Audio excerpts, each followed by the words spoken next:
ભિખારી એ તો એ બ્રાહ્મણ માટે એક ગાઢ છે,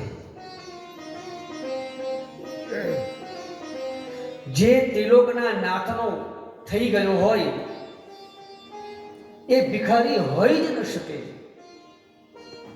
વિચારો કોણ જગતમાં જેને મા બાપ નથી તે, જેને ઘર નથી તે, જેને સારું સારું ખાવા મળતું નથી તે, જેને સારા સારા કપડા મળતા નથી તે નહીં. આ બધું હોવા છતાં પણ જેની ભગવાનની ભક્તિ નથી, એ આ બધું હોવા છતાં પણ ભિખારી છે.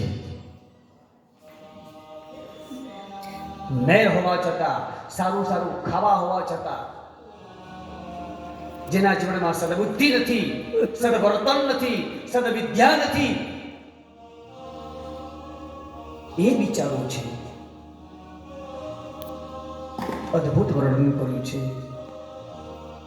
પછી તો દાઉજી અને નંદ બાબા એ તીર્થાટનની અંદર નંદ બાબાને ત્યાં મળે છે.